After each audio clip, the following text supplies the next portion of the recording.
صل على محمد وآل محمد اللهم صل على اعوذ باللہ من الشیطان الرجیم، بسم اللہ الرحمن الرحیم۔ وظائف نعت اور دعا کے ویورز السلام علیکم۔ اللہ تعالیٰ سے دعا ہے کہ اللہ پاک آپ کو ہمیشہ اپنی رحمت کے سائے میں رکھے، آمین۔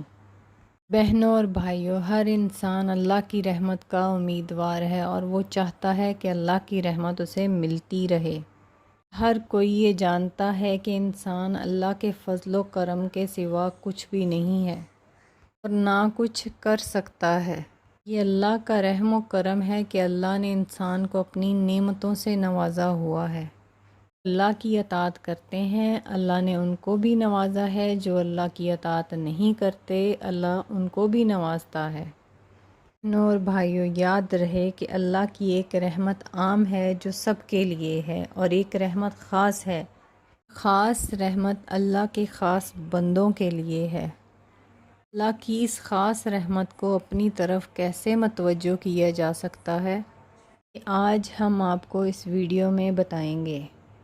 اس عمل جاننے کے لیے ویڈیو کو آخر تک ضرور دیکھیے گا۔ بھائیوں اور بہنوں، آپ سے درخواست ہے کہ ہمارا چینل وظائف نعت اور دعا کو سبسکرائب کر لیں اور ساتھ میں بیل کا بٹن بھی دبا دیں تاکہ ہماری ہر نئی آنے والی ویڈیو آپ تک بآسانی پہنچ سکے۔ بھائیوں اور بہنوں، اللہ تعالیٰ نے اپنے بندوں کو اپنے ذاتی اسم اللہ کا ذکر دیا ہے کیونکہ اس کی تمام صفات کا احاطہ ہے، اور اس کے تمام اسما میں سب سے قوت والا اسم اللہ ہے۔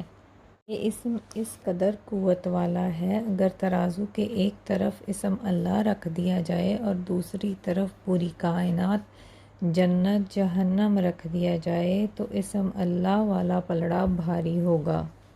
اللہ کے ذکر سے روح کو وہ نور بصیرت حاصل ہوتا ہے جو دیدار الہی کے لیے لازم ہے۔ روح اس قدر قوی ہو جاتی ہے کہ جسم و جان کے تمام حجاب توڑ کر جسمانی موت سے پہلے اللہ کا دیدار اور معرفت حاصل کر سکتی ہے۔ ذکر اللہ ہی انسان کے مقصد حیات میں معرفت الہی کے حصول کی بنیاد ہے۔ اس لیے اللہ تعالیٰ کی طرف سے حضور صلی اللہ علیہ وسلم کو پہلی وحی یعنی پہلا حکم بھی ذاتی نام اللہ کا دیا گیا تھا۔ پہلی وحی میں ارشاد فرمایا، اقرأ بسم ربک الذی خلق، ترجمہ پڑھ اپنے رب کے نام سے، اسم اللہ سے جس نے خلق کو پیدا کیا۔ تمام عبادت اور فرضیت سے پہلے اللہ تعالیٰ نے حضور صلی اللہ علیہ وسلم کی امت اور پرہیزگاروں کو اسم اللہ کا ذکر کا حکم دیا ہے کہ وہ نور بصیرت حاصل کر سکیں، معرفت الہی حاصل کر سکیں جو تمام عبادات کی روح اور بنیاد ہیں۔ دین کی اس بنیاد کے مضبوط ہونے کے بعد ہی ظاہری عبادت فرض کی گئی۔ بہنوں اور بھائیوں، یاد رہے کہ اللہ اسم ذات ہے، اسم ذات ہے اور ساتھ میں اللہ کے دو صفاتی نام یا رحمان اور یا رحیم ہے۔ قرآن و حدیث میں یہ واضح ہے کہ اللہ تعالیٰ نے جس طرح دنیا میں مسلمانوں پر مہربان ہے، اسی طرح کافروں، نافرمانوں پر بھی مہربان ہے، اور کائنات کی ہر چیز پر اللہ تعالیٰ مہربان ہے۔ تجربات اور مشاہدے سے یہ واضح ہے کہ اگر اللہ تعالیٰ کی مہربانی عام نہیں ہوتی تو کافروں، نافرمانوں، مشرکوں، ظالموں کو کبھی بھی رزق نہیں ملتا، دنیاوی سکون ملتا۔ اللہ کی نعمتوں سے مثلاً سورج، چاند، ستارے، زمین، ہوا، پانی وغیرہ سے فائدہ اٹھانے کا کوئی حق نہیں ہوتا۔ ان کو سانس لینے کا بھی حق نہیں پہنچتا، چونکہ یہ بھی اللہ کے بندے اور اللہ کی مخلوق ہیں۔ اسی وجہ سے اللہ کی نعمتوں سے فائدہ اٹھانا اللہ کی مہربانی عام ہونے کی دلیل ہے۔ علماء کا یہ مشہور قول ہے کہ رحمان کی صفت عام ہے جس میں مومن اور کافر دونوں شامل ہیں، جبکہ رحیم کی صفت خاص ہے جو آخرت میں مومنوں کے لیے ہے۔ بہنوں اور بھائیوں، یاد رہے قرآن مجید میں رحمان اور رحیم بہت دفعہ آیا ہے۔ بعض مقام پر رحمان مومنوں کے لیے استعمال ہوا ہے، بعض مقام پر رحیم استعمال ہوا ہے، اور بعض مقامات پر یہ دونوں الفاظ استعمال ہوئے ہیں۔ رحمان اور رحیم دونوں کلمے مہربانی کے معنی میں آتے ہیں۔ یہ سارے بندوں، مومنوں، کافروں کے لیے عام ہیں۔ چلتے ہیں آج کے وظیفے کی طرف۔ وظیفے کی طرف جانے سے پہلے آپ سے گزارش ہے کہ ہمارا چینل وظائف، نعت اور دعا کو سبسکرائب کریں اور دوسرے لوگوں کے ساتھ بھی اس چینل کو شیئر کریں تاکہ وہ بھی اس سے فائدہ اٹھا سکیں۔ ہمارا آج کا وظیفہ ہے یا اللہ، یا رحمان و یا رحیم و، کثرت سے پڑھنا ہے، چلتے پھرتے اٹھتے بیٹھتے پڑھنا ہے، کثرت سے اس وظیفے کو پڑھنا ہے۔ جب بندہ ان ناموں کا ذکر کرتا ہے تو اللہ کی رحمت ان بندوں کے ساتھ ہو جاتی ہے۔ رحمت کے فرشتے اس کو اللہ کی رحمت سے ڈھانپے رکھتے ہیں، اور جب تک اللہ کی رحمت اس کے ساتھ ہوتی ہے تو بندوں کو کسی بھی چیز کا خوف نہیں رہتا۔ انسان کی زندگی پرسکون ہو جاتی ہے، اللہ تعالیٰ اس کی زندگی سے غم اور پریشانیاں دور کر دیتے ہیں۔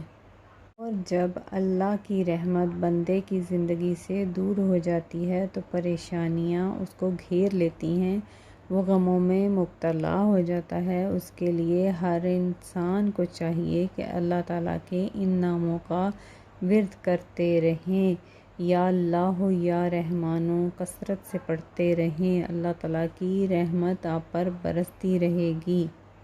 اگر کوئی مشکل ہے یا کوئی مقصد ہے جو آپ کا پورا نہیں ہو رہا تو یہ وظیفہ کریں، انشاءاللہ تعالیٰ اس کی برکت سے آپ کا مقصد پورا ہو جائے گا، آپ کی مشکل دور ہو جائے گی۔ آپ نے کچھ اس طریقے سے کرنا ہے، بعد نماز عصر جائے نماز پر بیٹھ کر کثرت کے ساتھ یا اللہ یا رحمان و یا رحیم کا ذکر کرنا ہے، اور جب تک مؤذن مغرب کی اذان نہ دے دے اس وقت تک یا اللہ یا رحمان و یا رحیم کا ذکر کرتے رہنا ہے۔ اذان سننے کے بعد آپ نے اپنی حاجت، اپنی مشکل، اپنے مقصد کے لیے خشوع و خضوع سے دعا کرنی ہے، نہایت عاجزی کے ساتھ دعا کرنی ہے۔ یہ نہایت ہی مجرب عمل ہے۔